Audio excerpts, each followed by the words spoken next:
Hello everybody! Infernape Shinjo here, and welcome to part 6 of my 7 Top 10 series. In today's video, I'm going to be counting down my top 10 Kalos Pokemon. Now, Kalos is an interesting case because outside of Mega Evolutions, they only introduced 69 Pokemon, I think? 69 or 70. I know it's at least around the mid-60s, high 70s range. Regardless, there's not a lot of Pokemon in the Kalos region. And of course, that makes my difficult decision even harder. A few things to keep in mind before I get into this. First of all, this list is entirely my opinion. If you don't like a Pokemon that I put on this list, or vice versa, that's totally okay. Second, there might be instances where I include a Pokemon that's not the final stage in its evolutionary line, and that's just because I prefer that one Pokemon to the final evolution. Third, I have no notes written out for any of these parts in this series, so keep that in mind as well.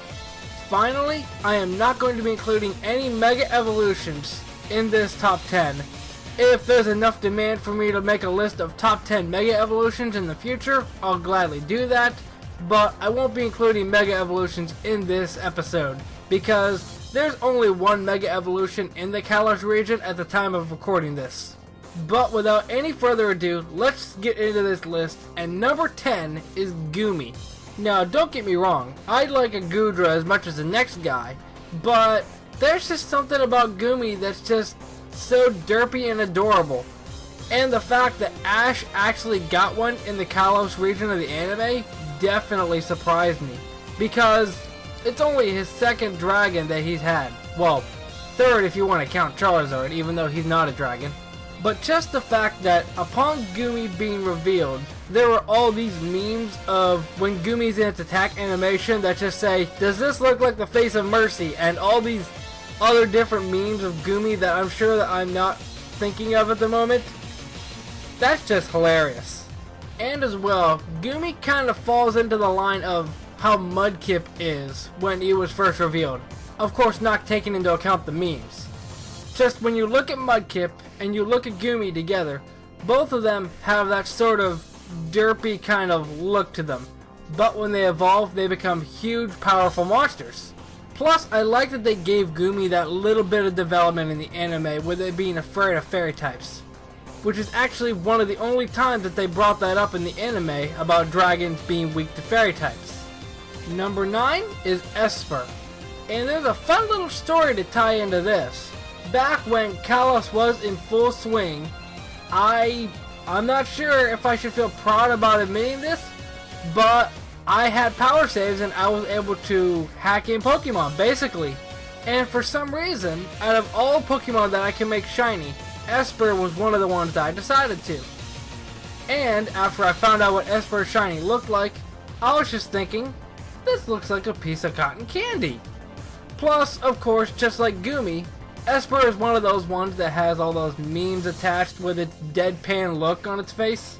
Plus, there was actually a time when Kalos first came out, I actually played through the game with an Esper that eventually evolved into a Meowstic. Plus, and I'm not sure if there's any better way for me to word this, but when I look at Esper, I just feel sorry for it in a way. It just has that face that makes you think something bad happened to it. I just want to give it a hug. Even though through different Pokédex entries, it basically has huge amounts of psychic power that can more or less destroy the whole world, or at least part of the world. I might be exaggerating on that last part. Don't quote me on that. Number 8 is Fennekin. Okay, now let me just get this out of the way. Say what you want about Delphox, and honestly, a lot of the arguments that I've heard about its design being kinda bad, not really gonna argue with you on that one. But I gotta say, out of the whole line, I really like Fennekin's design. As far as the whole stage goes, I would say that Delphox is my least favorite. Braixen is in the middle because it's not too bad, but it does fall into that whole line of the whole furry category and kind of makes me feel uncomfortable at times. But Fennekin's design I really like. And I think that's mainly because when the starters first were revealed, everybody was speculating on what they could finally evolve into, and admittedly, a lot of the things that I've seen online about what they could have evolved into look a whole lot better than some of the actual designs. But just the whole idea around everybody saying Fennekin's going to evolve into a Fire Psychic type, and it's going to be like Ninetales. Half of that part was right. Plus, I mean, honestly, outside of color scheme, you could probably just have Fennekin as a standalone Pokemon. Because, as far as Fennekin goes, when it evolves into Braixen, there's no indication on what it's going to evolve into. Because when Braixen evolves, it has a stick in its tail that it uses as a magic wand. Fennekin has nothing like that in its design. So you could easily just take Fennekin and put it by itself. Even though its base stat totals aren't that great, but that's beside my point. Fennekin's design is just so good compared to the other two, and it honestly makes me think that somebody different designed the final two stages outside of who designed Fennekin. But that's just my thoughts. Number 7 is Aegislash. And unless you weren't part of the competitive battle scene in Generation 6, then I'm sure you know exactly what Aegislash does. King Shield, Sword Stance, Shadow Sneak, Sacred Sword, Iron Head, the whole 9 yards. I will admit that even though everybody basically has that whole strategy with Aegislash, it does kind of lose that summer surprise of what Aegislash is going to do this time when it's sent into battle. But just as the design goes, I have to say it's very good. Now, of course, I'm probably biased because I look at Honedge and I'm thinking it's a sword Pokemon. Cool. And I know that there are people that probably don't like inanimate object Pokemon, but I really like Aegislash because the concept of a sword and shield is just so cool. And actually thinking about it out loud now, I don't know why I haven't been naming my Aegislash Joey. But Aegislash's design is just so good, and it is actually accompanied by a very good typing, one that's unique only to its line at the time I'm recording this. Number 6 is Frogadier. And yes, before you ask any questions, Frogadier trumps this list over Greninja. Feel free to click away, you Greninja lovers. Now, before you start ranting in the comment section, I do like Greninja to a point. Obviously, the anime pushed Greninja heavily, especially with that battle bond technique that we still don't know how it works entirely. But the main reason that Frogadier is here over Greninja is actually something that somebody that I watch, Ace Trainer Liam, has already mentioned.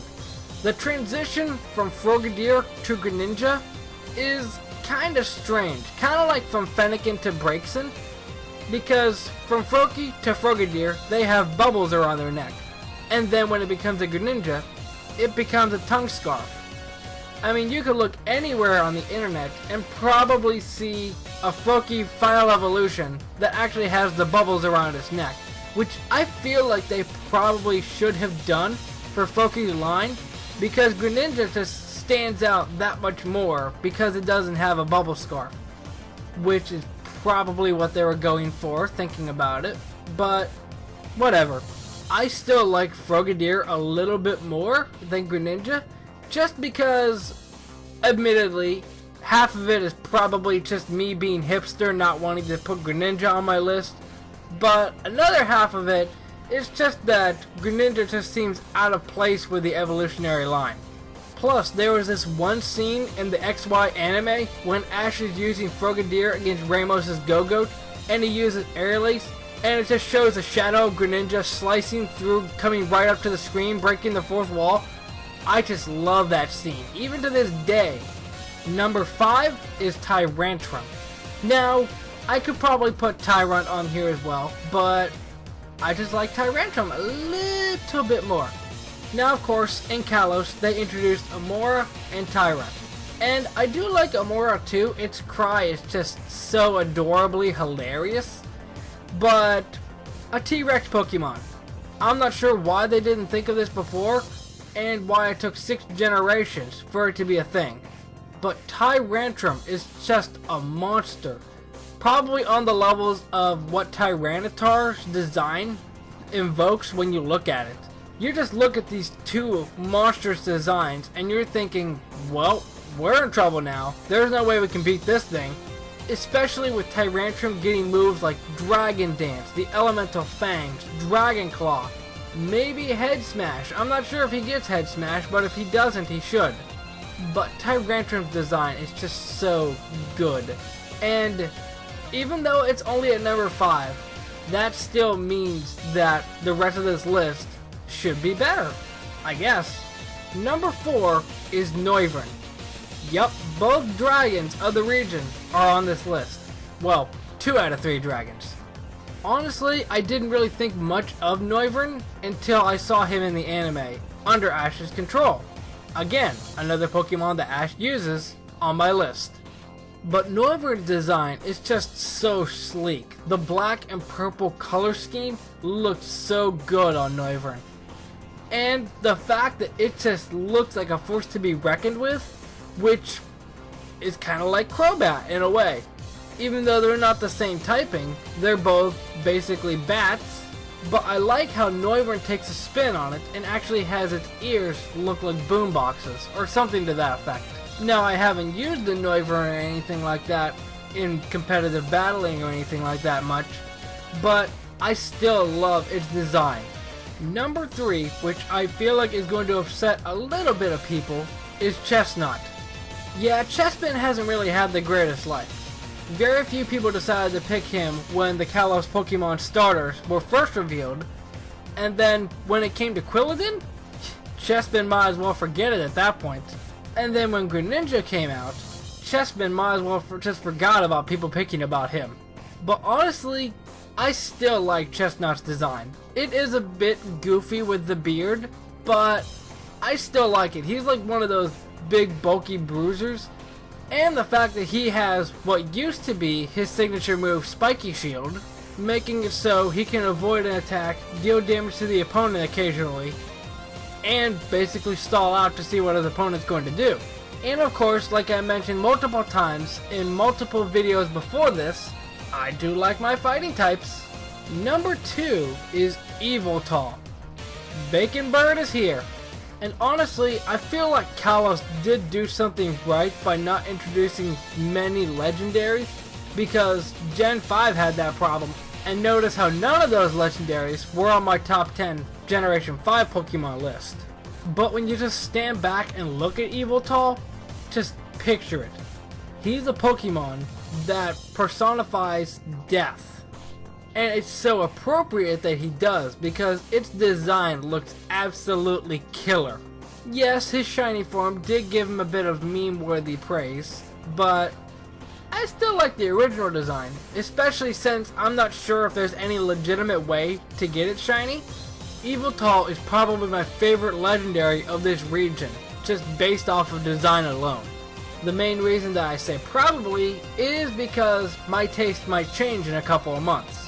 But this is what my list is at the moment. Number 1 is Hawlucha. What can I say about Hawlucha? It's the one Pokemon on Ash's team that I have loved since its debut episode. Its personality is just so hilarious and so awesome.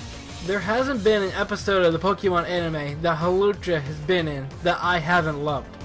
Between the episode where Hawlucha faces its shiny form, Hawlucha, Noibat, and Flytinder compete in that flying Pokemon competition, and especially the episode where Hawlucha finds the Noibat egg and basically becomes Noibat's parent.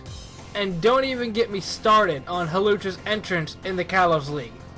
That was just amazing. Plus, it's one of the only Pokemon in the anime to actually have its own theme. That definitely means something if you have your own theme as a Pokemon. And yet again, it's a fighting type. I love my fighting types. But that is going to do it for this list. Let me know if you enjoyed it to hit that like button down below and subscribe so you don't miss any of my other videos. Especially since there's one more part to cover after this, and that's covering the Alola Pokemon, which is also a small Pokédex. make sure that if you have your own top 10 list, to leave that down in the comment section, and I'll see you in the next video. Momentai. Bye bye, yes.